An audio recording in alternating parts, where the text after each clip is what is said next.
Hi, excuse me. Welcome to Surviving Motherhood. I was just trying to wipe the egg off my face. Do you remember last week when I said the book of Numbers was boring? Yeah, well, I forgot that once you get past the numbers and the listing, and well, there's some really amazing stuff in this book.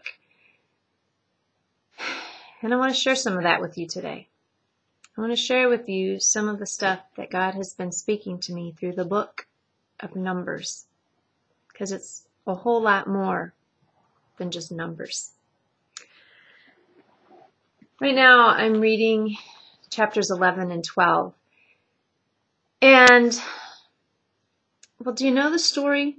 Do you know how the Israelites left Egypt because they were there in slavery and they hated it and they called out to God for help and He led them out of Egypt and He provided for them everything that they needed, including this amazing thing, this thing called manna, where every day this bread would show up for them. Every day God provided for them. So in Numbers chapter 11, the Israelites start grumbling. Starting in verse 4, it says, "The rabble with them began to crave other food. And again the Israelites started wailing and said, 'If only we had meat to eat. We remember the fish we had in Egypt at no cost, also the cucumbers, melons, leeks, onions, and garlic. But now we have lost our appetite. We never see anything but this manna.'"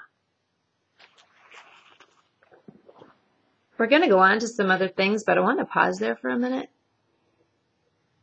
and just ask if that struck you the way it did me. You know, how many times do we overlook the amazing thing that God is doing for us? Sending bread from heaven. Okay, it wasn't there. We didn't do anything to get it, and then boom, it's there every day, faithfully.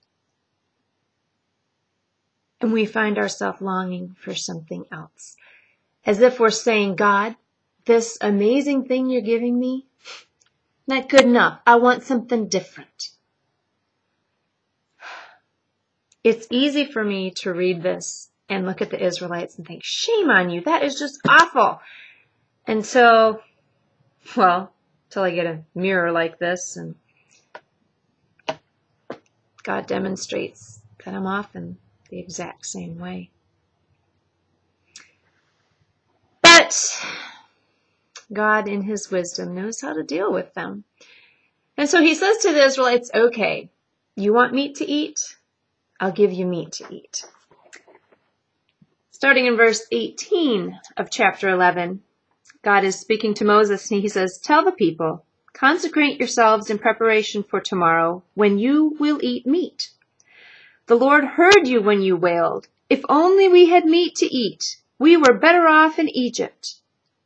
Now the Lord will give you meat, and you will eat it. You will not eat it for just 1 day or 2 days or 5, 10, or 20 days, but for a whole month until it comes out of your nostrils and you loathe it.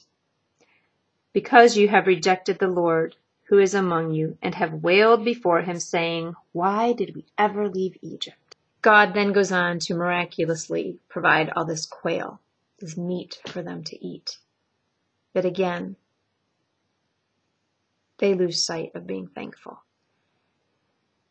And I wonder, after I spend a few minutes self-righteously being angry with the Israelites, I wonder, how many times have I done that myself? Father, how many times have you given me something, given me what I needed, and all I could do was complain about it? Have you been there? I have. I don't want to go there again. So today, as I'm reading in Numbers, which is not boring, God is speaking to my heart and reminding me to be thankful for everything He provides. This is not a guilt trip kind of thing. I don't think He works that way. But He's renewing my heart and my spirit and reminding me He's good, I can trust Him, and I should give thanks in response. So, I'm not going to ask you the questions. I'll let the Holy Spirit work in your heart. But I will ask you to think about this. Think about this chapter, these chapters.